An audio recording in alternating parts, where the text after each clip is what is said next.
Welcome everyone. Today we will be talking about the Metaverse 2.0, meaning the next iteration of these immersive technologies and how it will power the so-called spatial web in the future. We have Samuel Huber joining us today. Sam is the CEO of Landvault, the biggest building company in the Metaverse with over 120 employees. And Sam, very happy that you're here to kick things off. Maybe you can provide a brief introduction to yourself and give us some insights on your background. Yeah, thanks for having me. Excited to be here and talk about that very exciting topic. So my name is Sam. I'm the founder of Landvault. Landvault actually is a company that I've set up under a different name 5 years ago in 2018. The name back then was Admix, and we were in virtual world / gaming space, and we were focusing on bringing new monetization tools for creators. So we pioneered this pretty innovative tech to power product placement inside video games and virtual worlds. So if you're a creator, you have your own game, you could identify areas of the content that you can then sell to brands, advertisers, who then paying you to display a product placement inside your space. Because our thesis back then was that the real estate, which is virtual in those games, but still we can call it real estate, is equally as valuable as real estate in the real world, as long as you have traffic going through those virtual worlds. And we expected to see more and more people spending time in video games, in immersive experiences, in the metaverse. And of course, this has happened across the board. So then we expanded our services from pure monetization to now provide a full suite of tools for creators who want to create experiences. So we have a tool coming soon, which is basically generative AI, but using procedural generation more than pure AI, which enables you to create variations of the same design. If you want to create a building, you can very quickly create 50 variations and then pick the one you prefer. So it's very helpful to prototype things. Then we have a platform to publish the content on the web. That's another part of our belief. I'm sure we'll talk about it today, is that the metaverse should actually be on the web. We call it now the 3D internet. It's already interoperable. Everyone can access it. It works everywhere. So we really focus on deploying experience on the web, on the browser. And then we have our monetization tool to drive revenue from the experience through advertising or e-commerce. And lastly, a tokenization Web3 protocol, which we'll talk about as well. So that's the end-to-end. We have this full suite of tools. So if you're a creator, no matter how small or large, we work with individual creators, but also large brands like Mastercard or Heineken, all the way into governments, governments of Dubai, Abu Dhabi, even French Ministry of Defense. They use the platform end-to-end to basically create, publish, and monetize their virtual worlds on the web. That's what Landvault does. Very cool. Yeah, I think it's important that you mentioned the verticals. We will talk about the verticals of Landvault later on, because I think it's important that people understand how many layers need to be optimized in order to deliver truly amazing experiences, because the infra stack is at its infancy, I would say. So glad that you're building some of this infrastructure. But before diving deeper into the verticals, I want you to maybe share your vision of the metaverse, to take one step back, what it is for you, because we have so many terms floating around, like, spatial web, spatial computing, metaverse, immersive spaces. So maybe you can frame the metaverse in the way you see it. Yeah, I think we have the simplest definition, which is 3D internet. That's what we believe the metaverse is. And you have all these, so-called experts that are trying to make it more complicated than it is, confusing people, that it's a bridge between the physical and the digital worlds. Like, I've never understood any of those definitions. For us, it's very simple. We see a mega trend, which is like the fact that gaming technologies, real-time 3D engines like Unity and Unreal, are finding use cases outside of video games. They were initially built to create video games, and now people use them outside of video games for manufacturing simulations, for example, or even for cinematic arts to create movies, or a tourism experience or whatever. So that technology is becoming mainstream, and this creates applications for virtual worlds, 3D worlds outside of games. And those are basically going to change the fabric of the internet. And we're not the only ones thinking that. The CEO of NVIDIA, Jensen Huang, has publicly said that he believes that by 2030, half of the internet will be powered by real-time 3D engines. And if you think about it, that's a huge, huge revolution, because the language of the internet, what makes its pages, right, which is HTML basically, that hasn't changed since the early 90s when the web was effectively created. And for the first time, we have a change in that technology, in that framework, where now some pages, some experiences will be three-dimensional, and they will be built using tools like Unity and Unreal.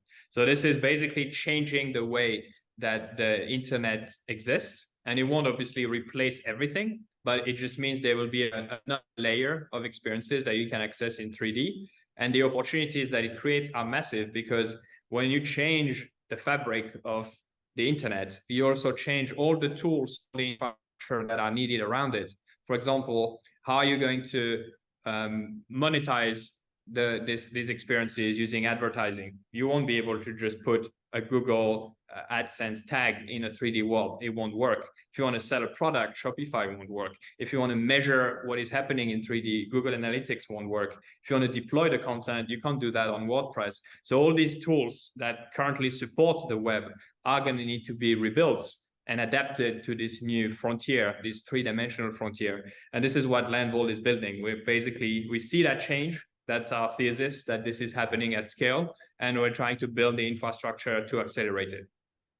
Yeah, really great. Are you seeing the existing big players of the advertising industry also adapting those new technologies, or seeing that the change, or are they just sticking to their old model at the moment? I mean, predominantly right now, they're sticking to their old models, because for this business, the ad business to really make sense, you need a lot of users. Talking about hundreds and hundreds of millions of users. So of course, in video games, that's already the case. We have now 3 billion people playing games every single day, if you include mobile games. And so for the past 5 years, we have been really banging the drum with advertisers that gaming as a channel is actually the biggest channel. It's bigger than social media. There's more people playing games on aggregate, and they spend more times and more money. It's just a much more efficient and much more engaged channel. But it's still, difficult to convince advertisers that are already finding success in other channels to completely change their ways. So this is going to happen over time. We have seen, of course, a lot of brands jumping in the space.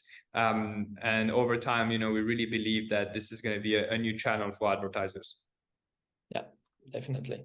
We will talk about what technologies come into play in the future, of course, but I want to understand where we are now. So considering the current state of the metaverse with a relatively small user base, I would say, or active user base, what has your experience been at Landvault? You work with governments, you work with big brands, institutions, and so on.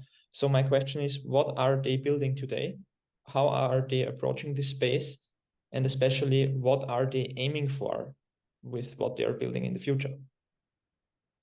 Yeah, so there are different use cases, and this has kind of changed over time. The first use case in the metaverse, that was let's say the 2022 era, which is obviously just last year, but a lot has happened since then, was big brands, Fortune 500 companies like Mastercard, Walmart, Standard Chartered, L'Oreal, Mars, Vivendi. Those are some of our clients that decided to leverage virtual worlds, or the 3D internet, or the metaverse. We use that interchangeably as a channel to basically promote a product or a service. So effectively a new marketing channel, a new way for them to promote something to their customers. And they didn't use this exclusively, of course. They were basically adding 3D worlds as one other way to promote. You can promote things on the web, you can do a physical activation, you can do ads on social, and building a 3D experience was just another way. And of course, if you compare it against the same metric as social media, for example, total number of users, of course, the 3D internet right now looks at the very early stage, because of course there aren't billions of people there yet. But that's just the wrong way to look at it. You have to look at it from its native KPI. And what really works in those 3D environments is the engagement, is the time that people spend. If you compare the time that people spend looking at an ad, which is half a second on average, to some experiences that we've built for brands, where on average people were spending about 30 minutes of their time from the moment they enter the link to completing the experience, redeeming some rewards, answering some question, and so on. This creates a much longer lasting experience for those clients.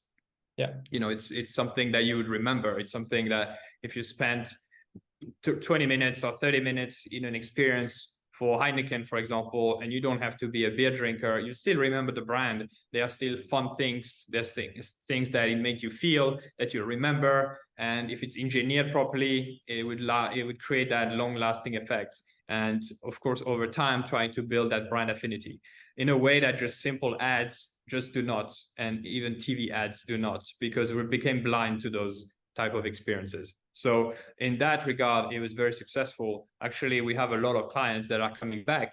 There's been, of course, this huge hype last year. Everyone wanted to jump in. A lot of brands jumped for the wrong reasons, and those ones, we're not seeing them again. But the ones who did find success are coming back to build on top of that. That's one of the use cases. We have another use case, but it's more specific to the region here. I live in Dubai, and we do business all across the GCC region with countries like the UAE or Saudi or Qatar.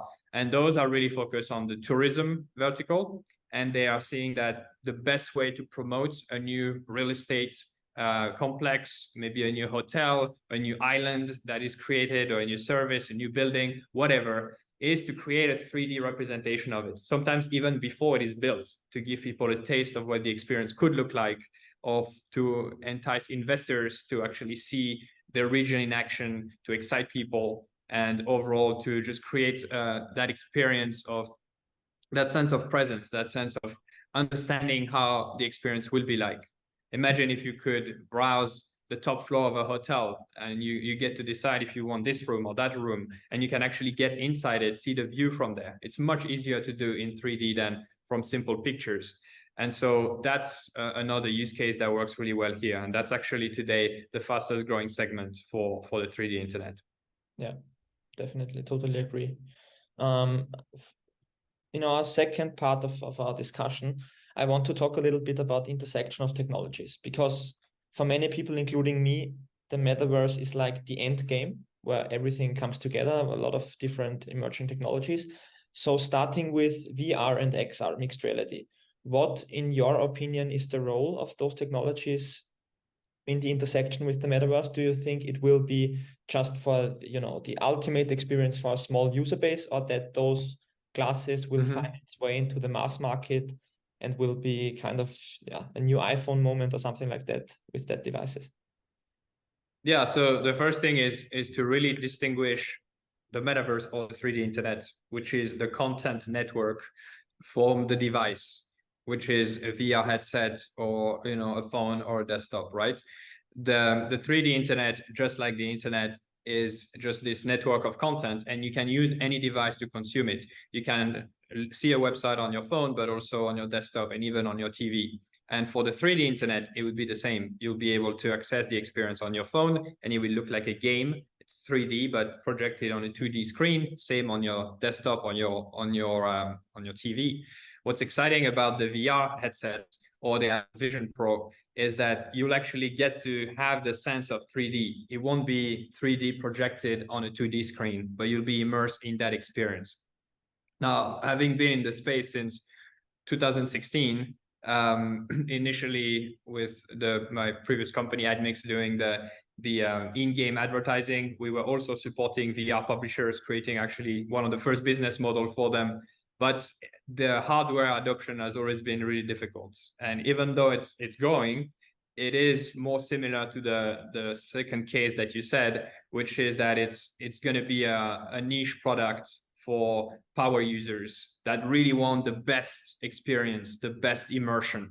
And they're willing to sit for 2 hours and to put the headset on and be in their room doing that. It's not a product like a mobile phone that you'll be able to pull out of your pocket 200 times a day when you have 10 seconds here and there. It just doesn't have that portability.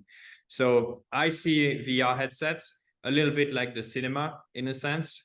It's really the best way to watch a movie, but you only reserve it for like the best movie with your favorite actor and when you have time to actually go to the theater. But most of the time when you come back from work and you just want to watch something quick, you're happy to do it on a smaller screen. It's also okay.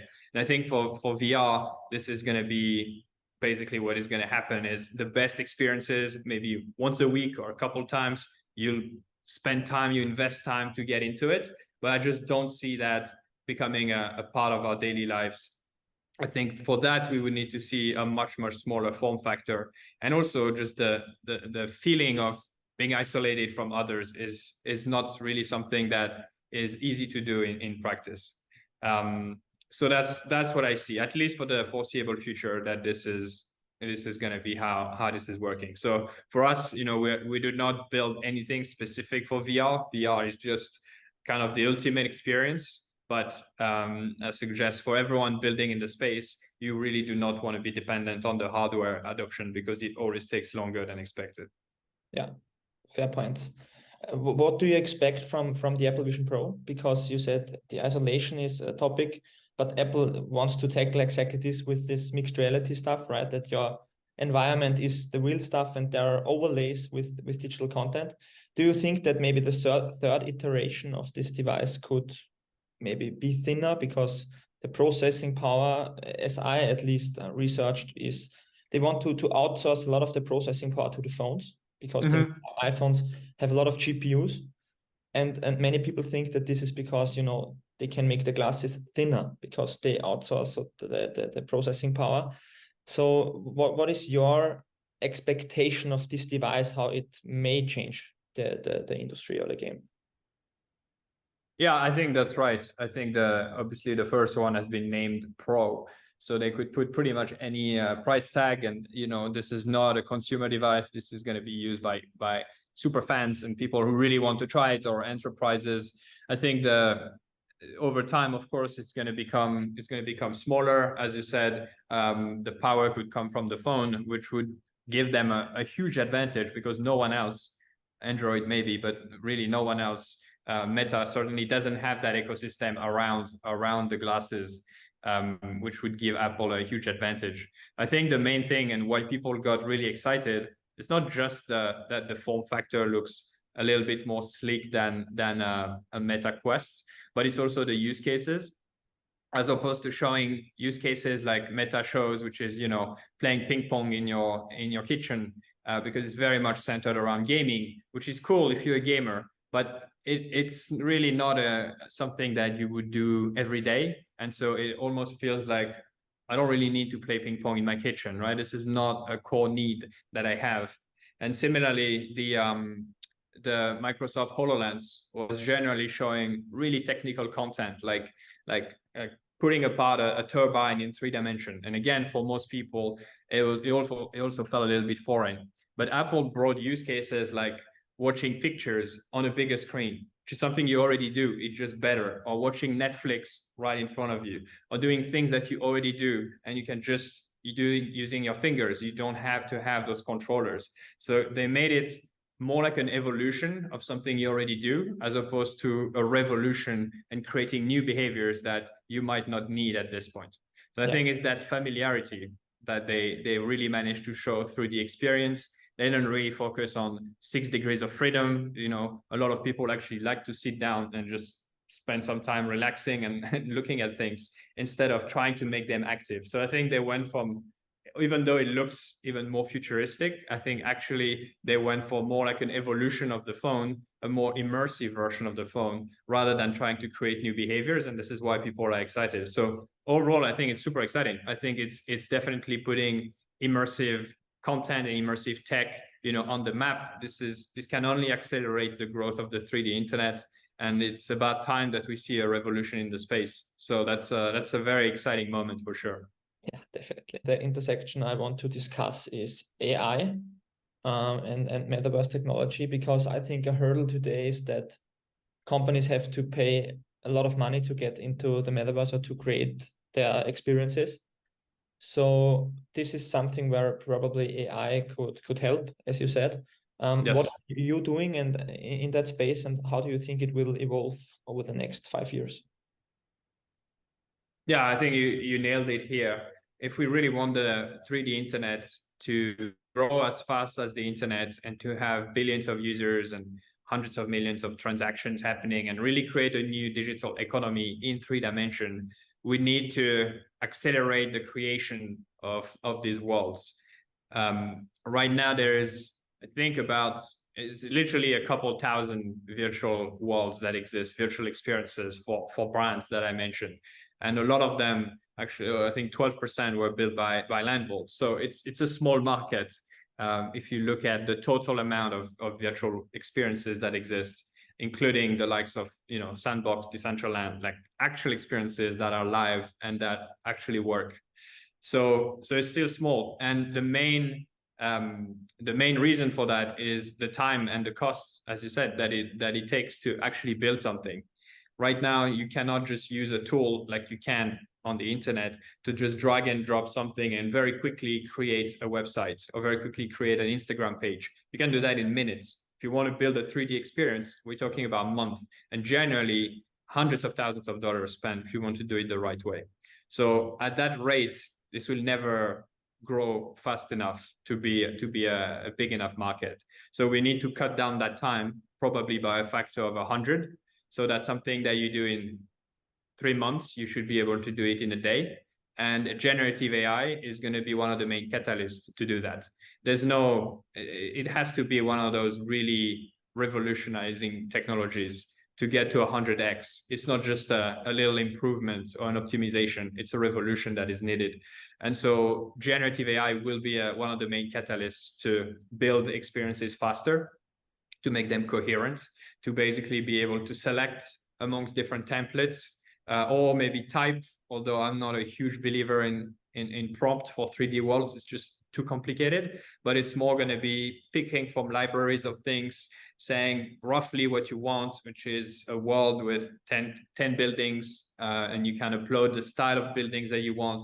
And then the world is able to interpolate using AI to make sure that you're in the right color tones, you implement the right mechanics, and it creates a world, and then it proposes you different variations of this world, and then you're able to select the one you like the most, and basically you iterate towards your destination, towards the main goal, and you can then touch up the assets, make sure everything is correct. So that's more our view. We don't think that you'll be able to just describe something and it creates it, because it would take so long to describe all the potential use cases, but it's more going to be an iterative process that saves a lot of the time that currently you have to build manually. So 100% generative AI is the biggest catalyst for the creation of the 3D internet, which then would spark more creators coming in, smaller brands. Why are only big brands right now jumping in? It's simply because small brands and smaller creators cannot afford it. So this is why it's a very elitist technology right now, where only basically the top 1,000 companies can spend a couple $100,000 for what is currently an experiment. If you're able to reduce the cost by 100x, suddenly we're talking about a couple $1,000s, then everyone will be able to access that experience, which means more content, more opportunities to monetize them, and suddenly you have a market that grows a lot faster. Yeah, and that is the natural evolution, right? Technology at the early stage is very expensive, and the costs come down and adoption catches up. So that's will be probably very similar. Another thing about AI that interests me is like from a user perspective, if you have an intelligent NPC or RPC, especially if you think about experiences for brands, when you build an experience and you have maybe avatars walking around which have AI in the back end that users can talk to, and maybe they can tell them about, the brand, the story of the business and everything, without needing to hire people who are there, right, to do sales or whatever. So did you work on something like that, where you put AI into avatars and make them like smart brand ambassadors? Yeah, we actually did. There's here in the Middle East, one of the core use case is to have this kind of smart support assistant, where you basically have someone that guides you through the experience, and you can also ask him questions about the company. So they're trained on a very specific data set only for the company, and they're able to answer baseline questions. And we've had this use case time and time over for different clients. So we're actually now productizing it into a module, an AI NPC module that will be integrated with our SDK. So if we're building a world, you'll be able to deploy those AI characters in your world, which for one thing, just add more traffic to the world. It looks like it's busy. There are people talking to each other. They come talk to you, but it's actually helpful to navigate as well. So it's definitely an interesting and actually fairly simple components that can be added on top of every world. Very cool. Great. Let's get to the third intersection I want to discuss with, which is blockchain and metaverse. I know that you guys are very deep into blockchain. So maybe you could elaborate, what do you think, what role the blockchain plays in the metaverse economy? And in that context, maybe you can share some insights of your new product called Matera Protocol that you're building, and what problem you want to solve with it.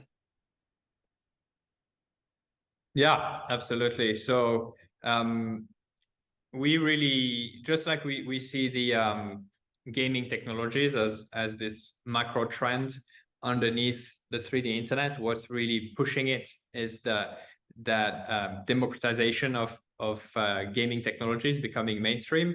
We also see that blockchain is the second force. And if you converge real-time 3D technologies with blockchain, then you really get a completely new mix, a new fabric for the internet. And while the 3D components basically changes the interface and adds that third dimension, what the blockchain does is it changes the financial backbone of the internet, where transactions are basically natively supported at the protocol layer, not on the application layer. And so that creates all kinds of possibilities. Specifically for us, we had a lot of our clients who basically had requests across the 200 plus projects that we built now in the metaverse. They are recurring challenges that are often coming back, no matter the type of client, their scale, their industry. There are challenges that come back that mainly revolve around IP protection. So I have a brand, I have a bunch of assets. How am I I own them in the real world. How am I gonna protect them in the digital world? And so of course you can do contracts, but it can be fairly complex. So the blockchain is a great way to lock this IP on chain in a way that everyone can see who owns the asset and what are the rights associated. So IP is one, consumer protection is another one, monetization, finding new ways to monetize customers, then measuring return on investment. That's a really key part of being able to assess if these hundreds of thousands of dollars that you spent in that experience, what is the outcome? Has this paid off? Are we able to measure some kind of ROI? That's really important. And then being able to scale this experience in a global way and accepting payments from all jurisdictions and so on. So those are all the challenges that you can solve using blockchain. And specifically in our case, we've built a protocol, Matera, which has evolved into this toolkit for creators to bring 3D worlds on chain. So if you have your virtual world, you've created it, you've published it, you might monetize it. Now you can easily bring that on chain, which means that your 3D assets can become NFTs, their IP can be encapsulated in there. You can create a token that you can use for rewards, which creates an economy in your content. This is normally quite tedious to do. You need to have a smart contract engineer. You need to do proper work to build all of these things and fine-tune the model. We basically give that to you as a toolbox where you can, without any code, just by identifying a few of your assets, you can say, I want those to be protected. I want the IP to be connected there. I want to create a token with this total supply. And basically when a user does this, he gets X amount of tokens. So you can fine tune the model yourself without the need to code on any smart contract. It's all already done and you can just basically tailor it to your own world. And then to support all these transactions happening in the world, we're also building our own dedicated layer 2 infrastructure, which would power all the transactions happening inside the world. So this is basically our blockchain product, and it will be deployed on most of the the project that Landvault is doing, but eventually, as a true web, in the true spirit of Web3, this would be decentralized, which is why we've established Matera as a separate foundation, which eventually would have its own governance, with its own token, and so on. Because we see the use case being much bigger than Landvault, actually, where anyone building experiences could use these tools to quickly bring their world on chain, tokenize them, and create new monetization opportunities. Yeah, it's very interesting. I mean, we have invested in it, so of course I find it very interesting, because you also create a new asset class, right? You make the experience layer of the metaverse investable, basically, and you can also, like, talking from a practical standpoint, you can include, if you're a musician or an artist, you can make your fans owning a share of your experience that you're building in those 3D internet, as you said. So that's also something I find really interesting. That's right. Yeah, I mean, that's the kind of ultimate vision of this ownership economy, right? We often say that Web 2 is the attention economy, which means that what is being monetized in Web 2 today is mainly your attention. You spend time on a website, you see ads, the publisher makes money, or you spend time and you end up buying something. All of that is attention driven.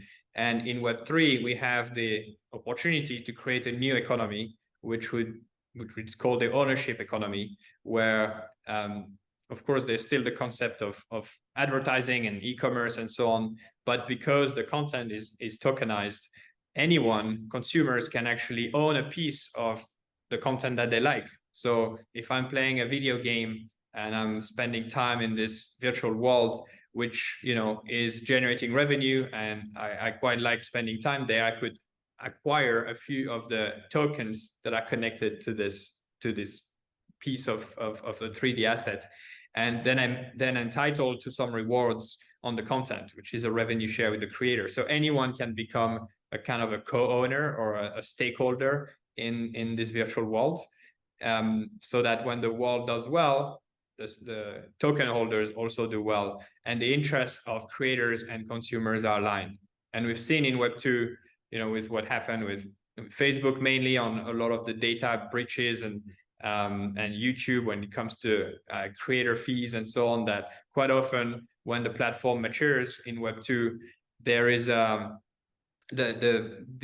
incentive and the goal of the platform diverges from the goal of the creators, and there's eventually a break, and the relationship is not as seamless as it was, because platforms eventually are trying to extract as much value as possible from their creators. And so with the ownership economy, if everyone owns the same interests are aligned, that the goal is the token growth, which just needs more stimulation of the economy around it. So that's what's exciting about Matera. What it enables is really a new economy in the 3D internet. Yeah, very interesting. Looking forward to its development.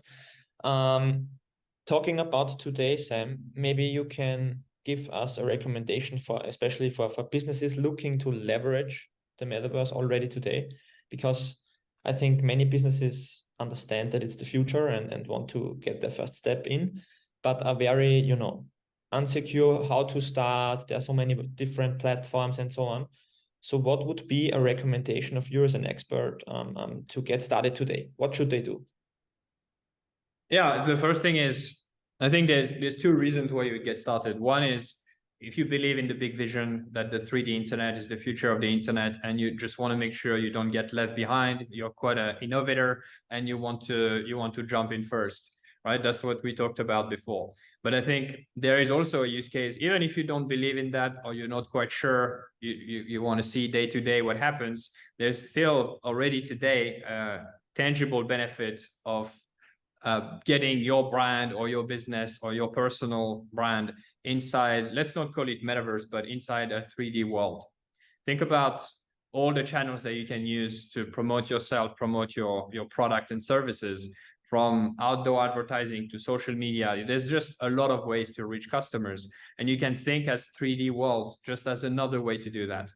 But 3D worlds by nature, by design, have this really unmatched way to engage people. If you create a fun experience, which is basically a mini game around something, It doesn't need to be around your product, but just entertain people in a digital way. People are going to spend time there, and they're going to eventually remember what the product stands for. And you can really create those experiences to educate customers, to excite them, to entertain them in a way that is really difficult to do on other channels. So measured by those standards, there are things that 3D worlds do that no other channels can do.